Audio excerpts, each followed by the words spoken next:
Naruto animesida janglar shunchaki kuch bilan emas, turli xil texnikalar orqali amalga oshiriladi. Asosan 3 ta jang qilish yo'nalishi bor. Bular taijutsu, ninjutsu va genjutsu. Har biri o'ziga xos ishlaydi va har xil vaziyatlarda ustunlik beradi. Bu videoda biz aynan mana shu 3 ta kuch turini alohida ko'rib chiqamiz. Ularning qanday ishlashini tushunamiz va oxirida qaysi biri kuchliroq ekanligini aniqlashga harakat qilamiz. Agar siz animelarni sifatli tarzda tomosha qilishni istasangiz, Aniplan.uz platformasiga tashrif buyurishingiz mumkin. U yerda siz nafaqat Naruto, balki juda ham ko'plab animelarni o'zbek tilida tomosha qilishingiz mumkin. Havola esa video ostida va kommentariyasida bo'ladi. Bu texnikalarni tushunish uchun avval bitta narsani bilib olish kerak. Bu chakra. Naruto olamida deyarli barcha kuchlar aynan chakra orqali ishlaydi. Chakra bu inson tanasidagi jismoniy va ruhiy energiyaning aralashmasi bo'lib, uni to'g'ri boshqarish orqali ninja turli xil texnikalarni ishlata oladi. Har bir ninja chakra bilan ishlashni bolaligidan o'rganadi. Ular maxsus akademiyalarda, masalan, Konoha Ninja Akademiyasida asosiy bilimlarni olishadi. Bu yerda ularga chakra nazorati va oddiy texnikalar va jang asoslarini o'rgatishadi. Keyinchalik esa ular ustozlar qo'lida rivojlanadi.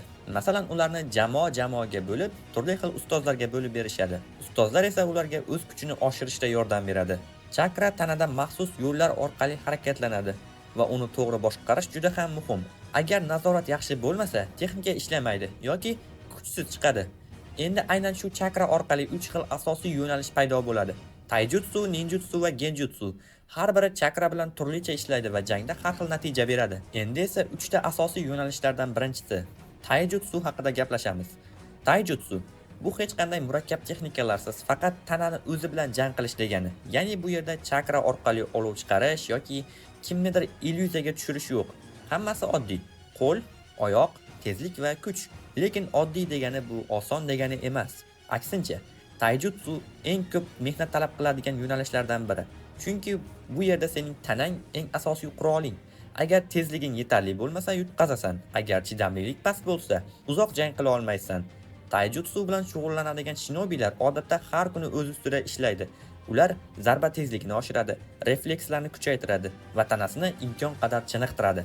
Masalan, Might Guy, u taijutsuni eng yuqori darajaga olib chiqqan shinobilardan biri hisoblanadi. Uning jang uslubi to'liq tezlik, aniqlik va kuch ustiga qurilgan. Taijutsuning eng qiziq tomonlaridan biri bu ichki eshiklar, ya'ni Eight Gates tizimi. Oddiy holatda inson tanasi o'zini himoya qilish uchun kuchini cheklab turadi. Lekin bu eshiklar ochilganda tana o'z chegarasidan ham yuqori ishlay boshlaydi. Albatta, bu juda ham xavfli. Chunki kuch oshgani sari tanaga tushadigan zarar ham oshadi. Ya'ni bu yo'l katta natija beradi, lekin katta xavf ham bor. Xulosa qilib aytganda, taijutsu bu to'g'ridan-to'g'ri jang uslubi. Bu yerda hiyla kamroq, lekin mehnat va intizom ko'proq. Va eng qizig'i, ba'zida aynan shunday oddiy ko'ringan yo'nalish ham eng kuchli texnikalarga ham qarshi tura oladi. Bu jang san'ati uchun 10 balldan necha ball bergan bo'lardingiz? Kommentariyada fikringizni yozib qoldiring. Endi esa eng ko'p ishlatiladigan va eng mashhur yo'nalishlardan biri ninjutsu haqida gaplashamiz. Ninjutsu bu chakra orqali turli xil texnikalarni amalga oshirish. Ya'ni endi bu yerda faqat tanaga emas, balki energiyani boshqarishga ham tayaniladi. Oddiy qilib aytganda, ninja o'z ichidagi chakrani nazorat qilib, uni tashqi shaklga keltiradi. Shu orqali olov chiqaradi, suvdan foydalanadi yoki shamol bilan chaqmoq kabi elementlarni boshqaradi. Ninjutsuning eng katta ustunligi uning imkoniyatlari juda keng. Har xil vaziyatga qarab turli xil texnikalarni ishlatish mumkin. Masalan, uzoq masofadan hujum qilish, himoyalanish yoki hatto raqibni chalg'itish. Bu yo'nalishda har bir ninja o'ziga mos uslubni topadi. Kimdir olov bilan kuchliroq, kimdir chaqmoq bilan tezroq harakat qiladi, boshqasi esa strategiya orqali ustunlik qiladi. Endi u har bir ninjaga qarab turlicha farq qiladi. Masalan, Naruto Uzumaki. U kuchli chakra zaxirasiga ega bo'lib, o'zining Rasengan kabi texnikalari bilan mashhur. U ko'plab klonlar yaratib, jangda son jihatdan ustunlikka erishadi. Yoki Sasuke Uchiha. Uning jang uslubi esa tezlik va aniqlikka asoslangan. U chaqmoq elementidan foydalanib, qisqa va aniq zarba bilan raqiblarni bosim ostida ushlab turadi. Masalan, Chidori texnikasi. Uni shunchalik yuqori darajaga olib chiqqanki, hatto Kakashi ham o'zi yaratgan texnikadan bunchalik zo'r foydalanmagandi. Ninjutsuda yana bir muhim narsa bor. Bu chakra nazorati. Agar chakra noto'g'ri ishlatilsa, texnika kuchsiz chiqadi yoki umuman ishlamaydi. Shuning uchun kuchli ninjutsu ishlatish uchun faqat katta chakra emas, balki uni to'g'ri boshqarish ham juda muhim. Shu sababli kuchli shinobilar nafaqat ko'p chakraga ega bo'lgan, balki uni aniq va tejab ishlatishni ham bilishgan. Lekin ninjutsuning ham kamchiligi bor.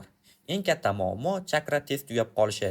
Agar jang cho'zilib ketsa, kuchli texnikalar ham ishlatish qiyinlashadi. Bundan tashqari, ba'zi texnikalar bir-biriga qarshi turishi ham mumkin.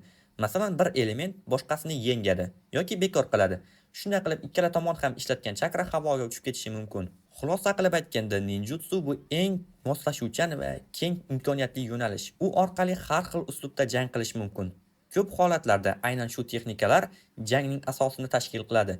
Lekin bu kuchni to'liq ishlata olish faqat kuchga emas, balki nazorat va tajribaga ham bog'liqdir. Endi esa 3-chi va eng noodatiy jang yo'nalishi genjutsu haqida gaplashamiz. Genjutsu bu to'g'ridan-to'g'ri jang emas. Bu yerda raqibning tanasiga emas, ongiga ta'sir qilinadi. Oddiy qilib aytganda, genjutsu orqali raqibni eshitishi, ko'rishi va his qilishiga ta'sir qilinadi. Ya'ni raqib yo'q narsani ko'radi, bo'lmagan narsani his qiladi va buni eng qiyin tomoni, u buni haqiqat deb o'ylaydi. Juda g'alati. Shu sababli genjutsu boshqa yo'nalishlardan keskin farq qiladi. Taijutsu kuch, ninjutsuda esa chakra muhim bo'lsa, genjutsuda esa asosiy narsa bu nazorat va aniqlik. Kuchli genjutsu ishlatish uchun faqat chakra yetarli emas. Bu yerda raqibning ongiga kirish kerak bo'ladi. Genjutsu odatda ko'z orqali yoki tovush orqali ishlaydi. Masalan, raqib sening ko'zingga qaraydi va shu orqali illyuziyaga tushiradi. Aynan shu yerda Uchiha klani ajralib turadi. Ular Sharingan orqali genjutsuni juda ham yuqori darajada ishlata olardi. Masalan, Itachi Uchiha, u genjutsuni shunchalik aniq ishlatardiki, raqib jang boshlanmasdan turib yutqazishi mumkin edi. Uning Tsukomi mexanikasi bunga yaxshi misol. Bu texnika vaqtni boshqacha his qilishi mumkin. Tashqarida bir necha soniya o'tsa ham, genjutsu ichida bu juda ham uzoq davom etayotgandek tuyuladi. Yana bir kuchli shinobi Shisui Uchiha. Uning genjutsusi hatto odamni o'zi bilmagan holda qarorni o'zgartirishga majbur qila olardi. Ya'ni u odam o'z xohishi bilan qaror qilayotgandek tuyuladi, lekin aslida u boshqarilayotgan bo'ladi. Genjutsuning yana bir xavfli tomoni, raqib genjutsuga tushganini o'zi bilmay qolardi. Lekin bu yo'nalishning ham kamchiligi bor. Kuchli irodaga ega bo'lgan shinobilar genjutsudan chiqib keta olishi mumkin edi. Yoki tashqaridan kimdir chakrani buzib, genjutsuni bekor qilishi mumkin. Bundan tashqari hamma ham genjutsuni yuqori darajada ishlata olmaydi. Bu juda nozik va murakkab yo'nalish. Shuning uchun genjutsu kamroq ishlatilinadi. Lekin to'g'ri ishlatilganda juda ham xavfli bo'lib ketadi. Xulosa qilib aytganda, genjutsu bu kuch bilan emas, ong bilan g'alaba qozonish mumkin bo'lgan yo'nalish. Sizga sifatli donat servis kerakmi? Unda biz sizga James Fire donat xizmatini taklif qilamiz. Bu servis orqali siz ko'plab mobil o'yinlarga donat qila olasiz. Servis havolasi video ostida va kommentariyasida bo'ladi. Endi esa savolga qaytamiz. Qaysi biri kuchliroq? Buni tushunish uchun avval nimaga qarab baho berayotganimizni bilib olishimiz kerak. Chunki kuch deganda faqat zarba kuchi emas, bu tezlik, nazorat, strategiya va vaziyatga moslashish ham tushuniladi. Agar to'g'ridan-to'g'ri jangni oladigan bo'lsak, taijutsu juda tez va aniq. U yaqin masofadan juda ham xavfli va ko'p hollarda raqibga imkon qoldirmaydi. Ninjutsu esa eng universal yo'nalish. U bilan uzoqdan ham, yaqindan ham jang qilish mumkin.